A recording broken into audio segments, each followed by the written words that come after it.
हुकूमत की जानिब से इंदिया दिया जा रहा है कि मुज़ाकरात की मेज़ पर आ जाएं, बातचीत से मसाइल हल कर लें, तो कोई राह निकल सकती है? आप लोगों की कोई ऐसी स्ट्रैटेजी है कि अगर हुकूमत थोड़ा सा दबाव डालती है या कन्विंस करने की कोशिश करती है तो आप लोग बातचीत करने को तैयार हो जाएंगे? बहुत शुक्रिया आपको और नज़ीर लगाई साहब को सलाम। देखें, ये कल हमारे चेयरमैन मोहतरम बिलावल भुट्टो जरदारी साहब और मोहतरमा मरियम नवाज साहबा ये बिल्कुल लाउडली और क्लियरली एक दफ़ा फिर उन्होंने कहा है कि अब तो बहुत देर हो चुकी है और कोई बातचीत नहीं होगी, और ये ख़ुद हमसे एनआरओ मांगने के चक्कर में हैं और ये हुकूमत नाकाम हो चुकी है। और अपोजिशन के ख़िलाफ़ जो भी हथकंडे इस्तेमाल किए जा रहे हैं हम उसकी मज़म्मत करते हैं। पीडीएम की जो अब जदोजहद है ये बिल्कुल अपने पूरे ज़ोर शोर से जारी है और हर हरबा इस हुकूमत ने इनके ख़िलाफ़ इस्तेमाल किया है, लेकिन हम लोग जो हैं हमारे कारकुनान 11 पार्टीज़ के और ख़ास कर अब पंजाब में ये जो हमारा जलसा है लाहौर का, मेरे ख़्याल में बड़ा ही फैसला कुन है। और उसने आपने देख लिया कि मीनार पाकिस्तान में पानी छोड़ने से लेकर डीजी भट्ट से लेकर वो जहाँ कड़ाई खाई मरियम नवाज साहिबा ने, तो उनके खिलाफ भी कार्रवाइयाँ हो गई। अब कोरोना के आड़ में कभी बातचीत के आड़ में ओस्मान बोजदार साहब की भी आपने अंदाज और बातें सुन ली कि अचानक जो क्योंकि उनको पता चल चुका है।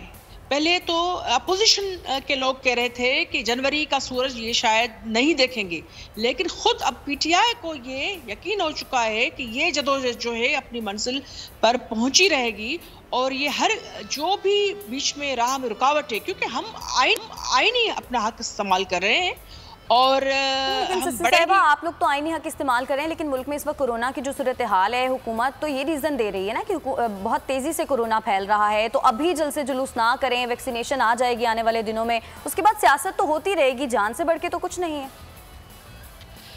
जहाँ अपोजिशन का जलसा होता है वही कोरोना का ज़्यादा शोरगुल होता है। कोरोना बिल्कुल चैलेंज है, जलसे रोज़ नहीं हो रहे, लेकिन इनकी जो बाज़ारों से लेकर ट्रांसपोर्ट तक हर चीज़ जो है खुली हुई है।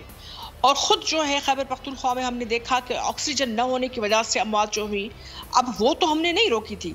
बात यह है कि उस पर एनसीसीओ में जो भी फैसले होते हैं वो उस पर तो सिंध हुकूमत से लेकर सारे अमल कर रहे हैं।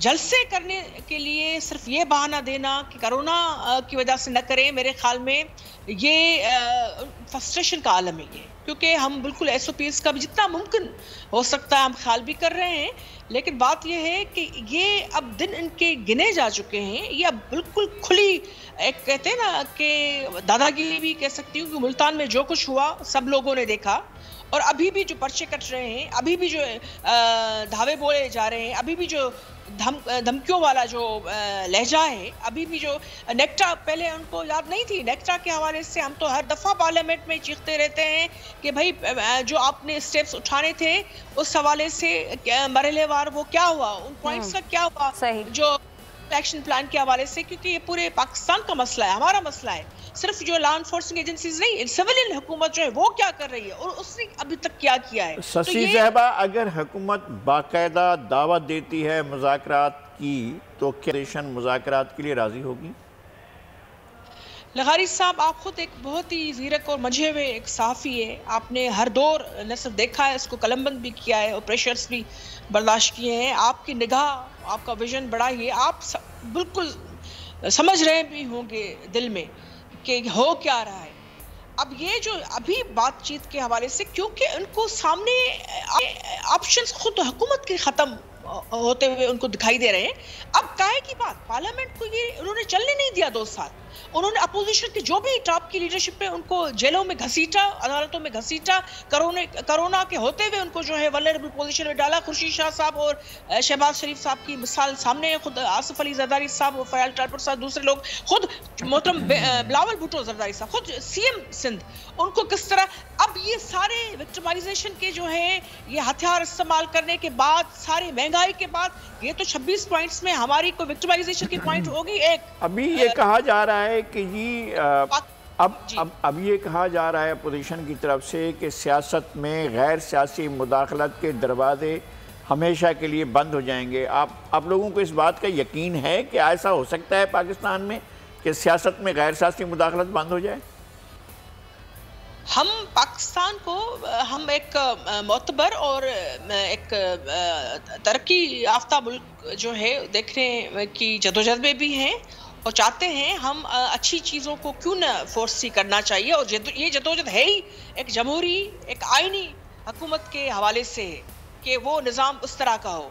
मैं समझती हूँ कि हमारे जो इदारे हैं वो ये बात समझते हैं, उनको बिल्कुल अंदाज़ा है कि जो ये अवामी हुकूमतों के राह में जिन्होंने भी रोड़े अटकाए, तो वो माजी में जो कुछ हुआ ये वो चीज़ें दोहराई नहीं जा सकती, दोहराना चाहिए भी नहीं।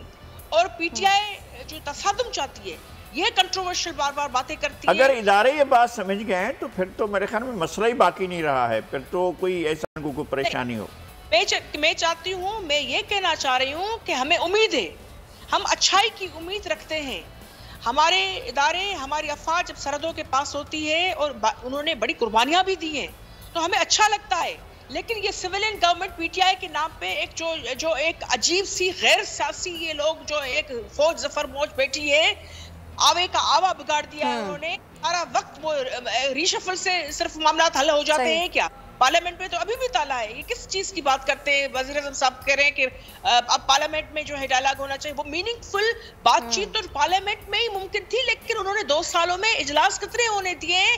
खुद अपोजिशन लीडर जो है वो आने नहीं दिया, उनकी प्रोटेक्शन ऑर्डर्स के लिए हम बार बार चीखते रहे। और दूसरे जो खुद आसिफ अली जरदारी साहब और दूसरे लोग जो जेलों में थे, पीछे बहुत अहम चीजें होती रही, बजट से लेकर इवन कश्मीर तक के ज्वाइंट सेशन। यानी आप ये कह रही हैं कि जब पिछले 2-2.5 सालों में बातचीत नहीं की तो फिर अब क्यों बात करेगी हुकूमत, और हम क्यों बात करेंगे हुकूमत से। बहुत शुक्रिया आपका सस्सी पलीजो साहब, आपने कहा।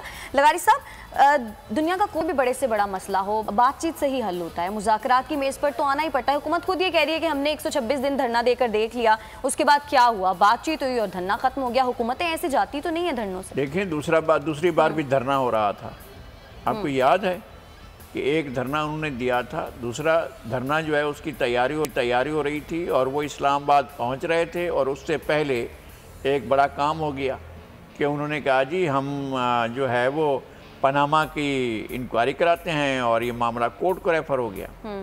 और फिर जिस तेज़ी से हालात बदलते रहे, जिस तरह से वज़ीर आज़म को नाअहल किया गया, जिस तरह से JIT बनी, जिस तरह से JIT की रिपोर्ट आई, JIT की रिपोर्ट में वो बाकी सारी चीज़ें मौजूद होंगी, लेकिन वो मनी ट्रेल मौजूद नहीं थी जिसकी इस तगासे को ज़रूरत थी और जिसके लिए फ़ैसला होना था। तो वो मनी ट्रेल जो है उनके ऊपर डाल दी गई कि आप खुद लेकर आओ, यानी जिनके ऊपर इल्ज़ाम लगाया गया उनको कहा कि अपने खिलाफ सबूत ही खुद ही लेकर आओ। तो इस तरह से तो पाकिस्तान में इस तरह के कानून तो हमने नहीं कभी सुने हैं कि जनाब ऐसे कानून भी होंगे कि मुलज़िम को कहा जाएगा कि हम तुम पर इल्ज़ाम लगा रहे हैं तो और अपने दिफा के लिए सबूत, अपने दिफा के लिए भी नहीं, अपने आप को मुजरिम साबित करने के लिए खुद ही सबूत भी दो। यानी ये अनोखा कानून है और अनोखी सूरत हाल है। तो लेकिन हुकूमत के रवैये में जो एकदम तब्दीली आई है, पहले तो वो कहते थे ना हम बात भी नहीं करेंगे, नहीं अब भी इफ बट मौजूद है ना, अब भी कोरोना वो NRO नहीं देंगे, आप इस पर बात नहीं करेंगे, आप फलां चीज़ जो है वो नहीं देंगे, हम किसी को NRO नहीं देंगे और हम ये मुकदमात ख़त्म नहीं करेंगे। ना करें भाई, खुद मुकदमात ख़त्म ना करें आप। हम चाहते हैं कि मुकदमात चलें, हम ये भी चाहते हैं कि एक क्रॉस द बोर्ड हो। एहतसाब अगर हो रहा है तो वज़ीर आज़म, जब वज़ीर आज़म ने हाल नहीं उठाया था और मुंतखब होने से पहले वो गए थे हेलीकॉप्टर की जवाब देने के लिए कि हेलीकॉप्टर को क्यों इस्तेमाल करे खैबर पख्तूनख्वा गवर्नमेंट का, मालूम हुआ इंक्वायरी बंद हो गई। अरे यार, कौम को तो बताओ कि क्या हुआ था, सूरत हाल तो बताओ कि क्या आप मुतमैन हो गए थे और कैसे मुतमैन हुए थे, या किसी को पता नहीं है? सबको मालूम है। परवेज खटक का जहाज जो है वो जो उनका वो हेलीकॉप्टर था वो कौन थे? जब वो वजीर आला थे तो उनका हेलीकॉप्टर इस्तेमाल होता था।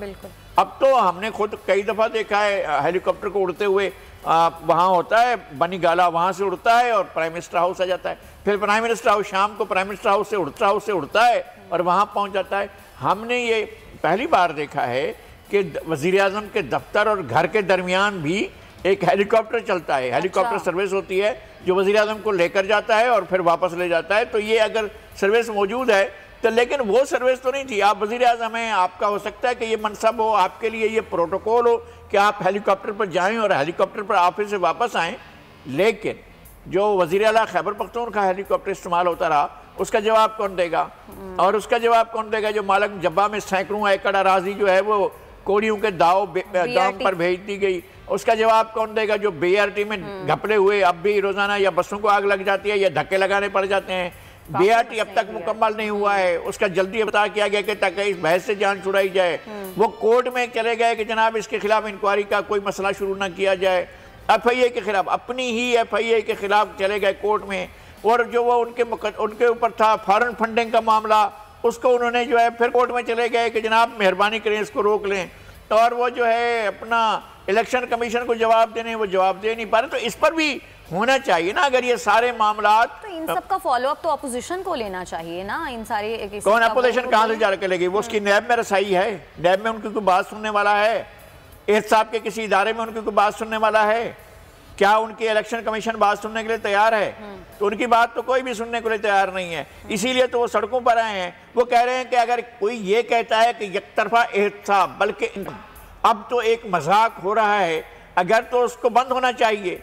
और आप अगर करना है एहतसाब तो इकरारदा बोर्ड करें, चीनी चोरों का करें, पेट्रोल चोरों का करें, आटा चोरों का करें, महंगाई करने वालों का करें, महंगाई पाकिस्तान के अवाम की जिंदगी को जहन्नम बनाने वालों का करें, और ये सारी की जो मईशत का भट्ठा बैठ गया इसका एहतसाब करें। आपकी गलत पॉलिसियों ने पाकिस्तान को यहाँ तक ला खड़ा किया है, उसका एहतसाब। तो कह रही है कि इन सारे मामलात पर सब्सक्राइब करें और बेल दबाएं ताकि कोई खबर रह न जाए।